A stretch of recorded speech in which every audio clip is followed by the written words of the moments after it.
Assalomu alaykum aziz tomoshabinlar. Agar siz pensiyada bo'lsangiz yoki tez orada pensiyaga chiqishni rejalashtirayotgan bo'lsangiz, bu video aynan siz uchun. Bugungi mavzu sizning kelajakdagi nafaqangiz hajmini sezilarli darajada oshirishi mumkin bo'lgan juda muhim bir masalaga bag'ishlangan. May oyining 1-kuniga qadar amalga oshirishingiz kerak bo'lgan bir qadam bor. Bu har bir kishiga tegishli va buni bilish hayotiy ahamiyatga ega. Buni e'tiborsiz qoldirish sizning yillik daromadingizdan katta miqdordagi mablag'ni yo'qotishingizga olib kelishi mumkin. Shuning uchun videoni yo'qsirigacha diqqat bilan tomosha qiling. Hoziroq kanalimizga obuna bo'ling va videoga like bosing, chunki bu ma'lumotlar minglab insonlarning hayotini o'zgartirishi mumkin. Keling, muammoning mohiyatiga chuqur kiramiz. 60da, ya'ni yaqin vaqtgacha pensiyalar ko'pincha ma'lum bir davrdagi o'rtacha ish haqi asosida hisoblanardi. Masalan, ayrim hollarda ish haqi haqidagi ma'lumotlar to'liq yoki aniq bo'lmagani uchun yoki ish beruvchi pensiya jamg'armasiga to'lovlarni to'g'ri aks ettirmaganligi sababli fuqarolarning pensiyalari amaldagi daromadlariga nisbatan ancha kam miqdorda belgilanardi.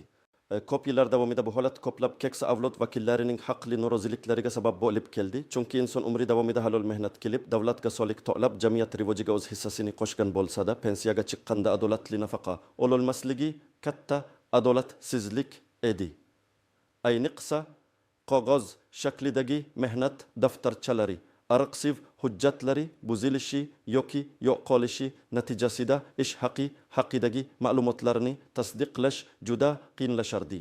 Ba'zan hatto pensiya jamg'armasi tizimlarida ham ma'lumotlar to'liq kiritilmagan yoki eskirgan bo'lishi mumkin edi. Ammo hozir vaziyat butunlay o'zgardi. Hukumatimiz pensiya tizimini isloh qilish bo'yicha qator muhim qarorlar qabul qildi. Jumladan fuqarolarning davlat pensiya ta'minoti to'g'risidagi qonunga kiritilgan so'nggi o'zgartirishlar va uning ijrosini ta'minlash maqsadida qabul qilingan qo'shimcha ma'yoriy hujjatlar pensiya miqdorini aniqlashda yanada shaffoflik va adolatni ta'minlashga qaratilgan. Asosiy o'zgarish shundan iboratki, endilikda sizning pensiyangizni hisoblashda nafaqat pensiya jamg'armasi tizimidagi mavjud ma'lumotlar, balki siz taqdim etishingiz mumkin bo'lgan qo'shimcha hujjatlar ham inobatga olinadi. Bu ayniqsa ma'lum bir davrlarda, masalan 2005 yilgacha bo'lgan mehnat faoliyati uchun yoki xususiy sektorda ishlagan davrlar uchun juda muhimdir. Agar sizning ish haqingiz to'liq aks ettirilmagan bo'lsa, endi sizda o'sha davrdagi haqiqiy daromadingizni tasdiqlovchi hujjatlarni taqdim etish orqali pensiyangizni qayta hisoblatish imkoniyati paydo bo'ldi. Bu yangi tizim fuqarolarga o'z pensiya kapitalini maksimal darajada oshirish imkoniyatini beradi va may oyining 1-kuniga qadar ushbu imkoniyatdan foydalanish kerakligini ta'kidlash lozim. Ya'ni bu muddatgacha murojaat qilmasangiz, siz ushbu qulaylikdan mahrum bo'lishingiz mumkin. Bu juda katta imkoniyat, chunki u sizning kelajakdagi har oylik daromadingizni sezilarli darajada oshiradi. Bu esa nafaqaxo'rning turmush sharoiti uchun katta ahamiyatga ega. Endi esa batafsil ma'lumotga. Ushu osashu va nimalarni bilishingiz kerak, kimlar tashvishlanishi kerak va kimlar bunga unchalik e'tibor bermasligi mumkin. Avvalo bilishingiz kerak bo'lgan asosiy narsa shundaki, bu yangi tartib nafaqat pensiyaga endi chiqayotganlarga, balki allaqachon pensiya olib kelayotgan fuqarolarga ham tegishli.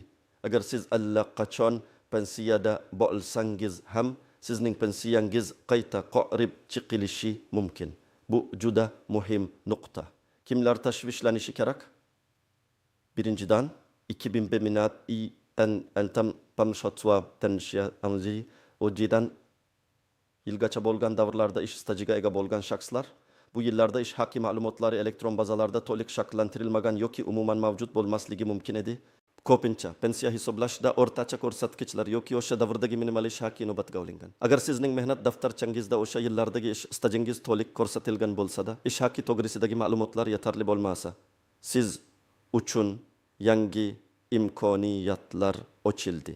Siz o'sha davrda olgan haqiqiy ish haqingizni tasdiqlovchi hujjatlarni taqdim etish orqali pensiyangizni sezilarli darajada oshirishingiz mumkin. Ikkinchidan, xususiy korxonalarda, chet el firmalarida yoki yakka tartibdagi tadbirkor sifatida ishlagan fuqarolar. Ushbu toifadagi fuqarolarning ish haqi ko'pincha rasmiy ravishda to'liq ko'rsatilmagan bo'lishi mumkin edi. Ba'zi tadbirkorlar minimal soliq to'lab qolgan daromadlarini rasmiylashtirmasligi mumkin edi. Endilikda siz soliq deklaratsiyalari, bank ko'chirmalari shartnomalar yoki ish beruvchidan tasdiqlovchi hujjatlar kabi qo'shimcha ma'lumotlarni taqdim etish orqali haqiqiy daromadingizni isbotlashingiz va pensiya hisobini shu asosda o'zgartirishingiz mumkin. Bu juda katta imtiyoz, chunki ko'plab tadbirkorlar o'z vaqtida bu haqida o'ylamagan yoki imkoniyatga ega bo'lmagan. Uchinchidan, ish haqi o'zgaruvchan bo'lgan yoki ma'lum bir davrlarda yuqori maosh olgan, ammo keyinchalik kamroq maosh olgan shaxslar pensiya hisoblashda ko'pincha so'nggi yillarda olingan ish haqi yoki istalgan 5 yillik davrdagi o'rtacha maosh inobatga olinadi. Agar siz o'tmishda masalan 1990-2000 yillarda yuqori lavozimlarda ishlagan va o'sha davrda yuqori maosh olgan bo'lsangiz, lekin hozirgi pensiya hisobingizda bu to'liq aks etmagan bo'lsa, siz ham ushbu imkoniyatdan foydalanishingiz mumkin. Keling, konkret misollarni ko'rib chiqamiz. Misol, Bit Qurbon aka. Qurbon aka 1980 yildan 2010 yilgacha davlat korxonasida 30 yil uzluksiz ishlagan. So'ngra 2010 yildan 2010 yilgacha 5 yil davomida xususiy korxonada bosh hisobchi bo'lib ishlagan.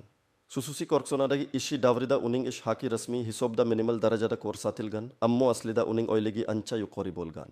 U 2016 yilda pensiyaga chiqqan va unga hozirda 1,700,000 so'm pensiya to'lanadi. Yangi tartibga ko'ra, Qurbon aka xususiy korxonada ishlagan davridagi haqiqiy ish haqi, masalan bank kartasiga tushgan pul ko'chirmalari yoki ish beruvchidan olingan yangi tasdiqlovchi hujjatni taqdim etish mumkin. Aytaylik, uning o'sha davrdagi haqiqiy o'rtacha oyligi 3,500,000 so'm bo'lgan. Agar u bu hujjatlarni may oyining 1-kuniga qadar taqdim etsa va bu ma'lumotlar tasdiqlansa, uning pensiyasi hozirgi 1,700,000 so'mdan 2,500,000 so'mga ko'tarilishi mumkin. Bu har oy uchun 800,000 so'm qo'shimcha daromad degani. Bu bir yilda deyarli 1 million so'mga yaqin qo'shimcha mablag'ni tashkil etadi. Misolibki, Dilfuza opa 1975 yildan 2000 yilgacha, ya'ni 25 yil davomida maktabda o'qituvchi bo'lib ishlagan. O'sha yillarda uning ishi haqi o'rtacha darajada bo'lgan. Ammo pensiya hisoblanayotganda, ayniqsa 2 yilgacha bo'lgan davr uchun ma'lumotlar pensiya jamg'armasi bazasida to'liq aks etmagan. Uning mehnat daftarchasi joyida, lekin ba'zi bir maosh varaqalari yo'qolgan. U hozirda 1,200,000 so'm pensiya oladi. Yangi qoidalar tufayli Dilfuza opa eski maosh varaqalarini topishi yoki maktab arxividan, masalan, o'sha davrdagi shtat jadvallari yoki buxgalteriya ma'lumotnomalarini olishi mumkin. Agar u 2 yilgacha bo'lgan davrdagi ish haqini aniqroq tasdiqlay olsa, uning pensiyasi 1,200,000 so'mdan 1,800,000 so'mga oshirilishi mumkin. Ya'ni har oy 600,000 so'm qo'shimcha mablag' uning eksterioriga keladi. Misol tin, Rustam aka umrining 15 yilini dehqon xo'jaligida rahbar bo'lib o'tkazgan, lekin soliq to'lovlari minimal darajada amalga oshirilgan. Uning rasmiy ish haqi juda past ko'rsatilgan, chunki u dehqon xo'jaligidan olgan haqiqiy daromadi ancha yuqori bo'lgan. Hozirda u 1,300,000 so'm pensiya oladi. Yangi tartibga ko'ra, Rustam aka o'tgan davrlar uchun, masalan, dehqon xo'jaligining bank hisob raqamlaridan olingan ma'lumotlar yoki soliq organlaridagi daromad deklaratsiyalarini taqdim etishi mumkin. Agar u o'sha mandat yillik davrdagi haqiqiy daromadining oyiga 2,500,000 so'm atrofida bo'lganligini tasdiqlay olsa, uning pensiyasi 1,300,000 so'mdan 2,100,000 so'mga oshirilishi mumkin. Bu esa oyiga 800,000 so'm farqni tashkil etadi. Bu esa uning turmush sifatini sezilarli darajada yaxshilaydi. Kimlar unchalik tashvishlanmasligi mumkin?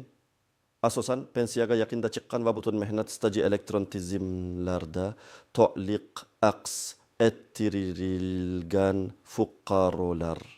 Agar sizning ish joyingiz doimiy ravishda pensiya jamg'armasiga barcha ma'lumotlarni to'g'ri va o'z vaqtida taqdim etib kelgan bo'lsa va sizning ish haqingiz to'liq rasmiylashtirilgan bo'lsa, sizning pensiyangiz allaqachon maksimal darajada hisoblangan bo'lishi mumkin. Shuningdek, davlat budjetidan moliyalashtiriladigan tashkilotlarda uzluksiz ishlagan va barcha maoshlari bank kartasiga tushib kelgan fuqarolar uchun ham ko'pincha bu qo'shimcha harakat talab etilmaydi. Ularning ma'lumotlari elektron bazada to'liq va aniq bo'ladi. Ammo shunga qaramay, har bir fuqaro o'zining pensiya hisobiy holatini tekshirib ko'rishi ortiqcha bo'lmaydi. Chunki inson omili tufayli iqtisodlar har doim yuz berishi mumkin. Pensiya jamg'armasi idoralariga borib o'z shaxsiy hisobingiz boni icha ma'lumotlarni so'rash va tekshirish har qanday shubhani bartaraf etishga yordam beradi. Endi esa ushbu qoidaga oid istisnolar, e'tibor berilishi lozim bo'lgan nuanslar va yuzaga kelishi mumkin bo'lgan qiyinchiliklar haqida batafsil to'qistalib o'tamiz. Birinchidan, hujjatlarni topa olmasangiz nima qilish kerak? Agar sizda yuqorida aytib o'tilgan davrlar uchun ish haqidagi hujjatlar saqlanmagan bo'lsa, xavotirlanishga hojat yo'qki.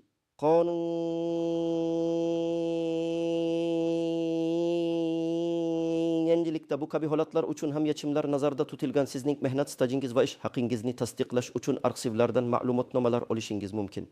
Korxonalar tugatilgan bo'lsa, ularning arsivlari tuman yoki shahar arsivlarida saqlanadi. Pensiya jamg'armasi xodimlari sizga qaysi arsivga murojaat qilish kerakligini aniqlashda yordam berishlari shart. Ba'zi hollarda agar arsiv ma'lumotlari ham mavjud bo'lmasa, sud tartibida 2 yoki undan ortiq guvohning ko'rsatmasi asosida ham mehnat stajini tasdiqlash mumkin. Ammo ish haqi miqdorini guvohlar orqali tasdiqlash qiyinroq bo'lishi mumkin. Bunday hollarda o'sha davrdagi o'rtacha ish haqi ko'rsatkichlari inobatga olinishi mumkin. Biroq bu sizning pensiyangizni maksimal darajada oshirish imkoniyatini cheklashi mumkin. Shuning uchun avvalo bor imkoniyatlarni ishga solib, asl hujjatlarni topishga harakat qilish kerak. Ikkinchidan, ish haqini tasdiqlovchi hujjatlarning shakli faqatgina qog'ozdagi ma'lumotnomalar emas, balki bank kartasiga tushgan maosh haqidagi bank ko'chirmalari, soliq organlari tomonidan berilgan daromad to'g'risidagi ma'lumotnomalar, shuningdek ish beruvchi bilan tuzilgan mehnat shartnomalarida ko'rsatilgan ish haqi miqdorlari ham inobatga olinishi mumkin. Muhimi, taqdim etilgan har bir hujjat qonuniy kuchga ega bo'lishi va sizning haqiqiy daromadingizni aniq tasdiqlashi lozim. Hujjatlarda imzo va muhrlarning mavjudligi, sanalarning to'g'riligi juda muhim. Agar biron bir hujjatda satolik bo'lsa, pensiya jamg'armasi uni qabul qilmasligi mumkin. Uchinchidan, muddatni o'tkazib yuborish xavfi. May oyining 1-kunigacha murojaat qilish shartligi bu eng asosiy cheklov. Bu muddat o'tgandan so'ng ushbu maxsus imkoniyatdan foydalanish huquqiy cheklanishi mumkin. Shuning uchun videoni tomosha qilganingizdan so'ng darhol harakat qilishni maslahat beraman. Kechikish sizga nafaqangizdagi har oylik qo'shimcha daromadni yo'qotishga olib kelishi mumkin. Pensiya jamg'armasiga kech kelgan har bir kun siz uchun moliyaviy yo'qotishlarga sabab bo'lishi mumkinligini unutmang. To'rtinchidan, turli pensiya turlari. Bu o'zgarishlar faqat yoshga doir pensiyalarga emas, balki ba'zi hollarda nogironlik pensiyalari va boquvchisini yo'qotganlik uchun beriladigan pensiyalarning miqdoriga ham ta'sir qilishi mumkin. Chunki barcha turdagi pensiyalar ma'lum darajada marhumning yoki nogironlikka uchragan shaxsning mehnat staji va ish haqi asosida hisoblanadi. Shuning uchun agar sizda bu turdagi pensiyalarni qayta hisoblash uchun asos bo'ladigan qo'shimcha hujjatlar bo'lsa, pensiya jamg'armasiga murojaat qilishingiz kerak. 5-dan, pensiya jamg'armasining yo'qlamasi. Ko'plab fuqarolar bir vaqtning o'zida murojaat qilishlari sababli pensiya jamg'armasi bo'limlarida navbatlar yuzaga kelishi mumkin. Shuning uchun imkon qadar tezroq murojaat qilish va hujjatlarni to'plashga shoshilish tavsiya etiladi. Ba'zi bo'limlarda fuqarolarni qabul qilish uchun onlayn navbatlar yoki telefon orqali yozilish tizimlari joriy qilingan bo'lishi mumkin. Shu sababli oldindan pensiya jamg'armasi telefon raqamiga qo'ng'iroq qilib qabul tartibini aniqlash maqsadga muvofiqdir. 6-dan, firibgarlik xavfi. Ba'zi kishilar ushbu vaziyatdan foydalanib fuqarolarga pullik xizmatlarni taklif qilishlari mumkin. Masalan, pensiyangizni tezroq ko'paytirib beramiz yoki kerakli hujjatlarni olib beramiz kabi va'dalar berishi mumkin. Ehtiyot bo'ling. Pensiya hisoblash va hujjatlarni qabul qilish bepul amalga oshiriladi. Hech qanday vositachiga ishonmang va pul bermang. Barcha ishlarni pensiya jamg'armasi bo'limlari orqali bevosita hal qilishga harakat qiling. Shaxsiy ma'lumotlaringizni notanish shaxslarga bermang. 7-dan, davlat xizmatlari markazlari orqali murojaat qilish imkoniyati. Hujjatlarni pensiya jamg'armasiga to'g'ri taqdim etish bilan birga, siz davlat xizmatlari markazlari orqali ham murojaat qilishingiz mumkin. Bu sizga qulaylik yaratishi mumkin, chunki ular odatda ko'proq shoksopchalarga ega va qulay joylashuvga ega. Davlat xizmatlari markazlarida sizga blankalarni to'ldirishda ham yordam berishlari mumkin. Muhimi, qaysi yo'l orqali murojaat qilishdan qat'iy nazar sizning arizangizni qabul qilganlik to'g'risida tasdiqlovchi hujjat qabul qilinganligi haqida belgi ro'yxatga olish raqamini olishni unutmang. Bu kelajakda yuzaga kelishi mumkin bo'lgan har qanday tushunmovchiliklarning oldini oladi. Endi esa eng muhim qismga, ya'ni amaliy maslahatlarga o'tamiz. Siz nima qilishingiz kerak, qayerga borishingiz kerak, qanday hujjatlarni to'plashingiz kerak va nima yozishingiz kerak. Qadam mavjud hujjatlaringizni tekshiring. Avvalo o'zingizning mehnat daftarchangizni va agar mavjud bo'lsa, ilgari pensiya jamg'armasi tomonidan berilgan pensiya hisoboti yoki ma'lumotnomasini diqqat bilan ko'rib chiqing. Ayniqsa, to'g'ri yilgacha bo'lgan davrlarga va xususiy korxonalarda ishlagan davrlarga e'tibor bering. Mehnat daftarchangizdagi yozuvlar to'g'riligini va unda barcha ish joylaringiz aks etganligini tekshiring. Qadam potensial bo'shliqlarni aniqlang. Agar sizning ish haqqingiz pensiya jamg'armasi bazasida kamroq ko'rsatilgan deb hisoblasangiz yoki sizning ish stajingizda ma'lum bir davr uchun ma'lumotlar yetarli bo'lmasa, aynan o'sha davrlar uchun qo'shimcha hujjatlar to'plashingiz kerak bo'ladi. Masalan, siz yuqori maosh olgan ammo rasmiy ravishda kamroq ko'rsatilgan davrlar. 3 qadam kerakli hujjatlarni to'plang. Bu eng muhim qadamdir. Quyidagi hujjatlar sizga asqotishi mumkin. A. Mehnat daftarchasi asli va nusxasi. Bu sizning asosiy hujjatlaringizdan biri. B. Ish haqqi haqidagi ma'lumotnomalar. Agar sizning ish joyingiz hali ham faoliyat yuritayotgan bo'lsa, ulardan belgilangan shakldagi ish haqqi to'g'risidagi ma'lumotnomani oling. Ushbu ma'lumotnoma sizning maoshingiz miqdorini, ish davringizni va pensiya jamg'armasiga qilingan to'lovlarni aks ettirishi kerak. C. Bank hisobotidan ko'chirmalar. Agar sizning ish haqqingiz bank kartasiga tushgan bo'lsa, bankdan o'sha davrlar uchun pul tushumlari haqida ko'chirma olishingiz mumkin. Bu sizning haqiqiy daromadingizni tasdiqlovchi ishonchli dalil bo'ladi. Dakitde bandi chini andi nintahni soliq deklaratsiyalari. Yakka tartibdagi tadbirkorlar yoki boshqa fuqarolar uchun soliq organlariga topshirilgan daromad deklaratsiyalari ham haqiqiy daromadni tasdiqlashi mumkin. Arxiv ma'lumotnomalari. Agar korxona tugatilgan bo'lsa yoki ma'lumotnoma bera olmasa, tuman, shahar arxivlariga murojaat qiling. Arxivlar sizning mehnat stajingiz va ish haqqingiz bo'yicha ma'lumotlarni berishi shart. F. Mehnat shartnomalari. Ba'zan ish haqqi miqdori bevosita mehnat shartnomalarida ko'rsatilgan bo'lishi mumkin. G. Pasportingiz asli va nusxasi. Ha. Nikoh guvohnomasi. Agar familiyangiz o'zgargan bo'lsa, ayniqsa eski hujjatlarda boshqa familiya bo'lsa. Pensiya guvohnomasi. Agar pensiyada bo'lsangiz. Katsa tilittidetin yetip tattatenel atıtıfıtı. Neme kart kadam. Mahalliy pensiya jamg'armasi bo'limiga murojaat qiling. To'plagan hujjatlaringiz bilan yashash joyingizdagi pensiya jamg'armasining tuman shahar bo'limiga boring. Agar navbatlar bo'lsa, kutishga tayyor bo'ling yoki oldindan yozilish tartibini aniqlang. O'zingiz bilan hujjatlarning asl nusxalari va ularning bir nechta nusxalarini olib borishni unutmang. Ba'zi hollarda ular nusxalarni o'sha yerning o'zida tasdiqlashlari mumkin, ammo oldindan tayyor bo'lish yaxshiroq. Qadam arizani to'g'ri to'ldiring. Pensiya jamg'armasi xodimlari sizga pensiyani qayta hisoblash uchun ariza blankasini berishadi. Arizani to'ldirishda juda diqqatli bo'ling. Unda siz aynan qaysi davrlar uchun pensiyani qayta hisoblashni so'rayotganingizni, qanday yangi hujjatlarni taqdim etayotganingizni va bu hujjatlar qaysi ma'lumotlarni tasdiqlashini aniq ko'rsatishingiz lozim. Agar pensiya jamg'armasi xodimlari sizga arizani to'ldirishda yordam berishmasa, o'zingiz bilan biror bir yordamchi yoki huquqiy maslahatchi olib borishingiz mumkin. Sekçaret şenattin tenendiyada tetçinne vaktin şettelatutne.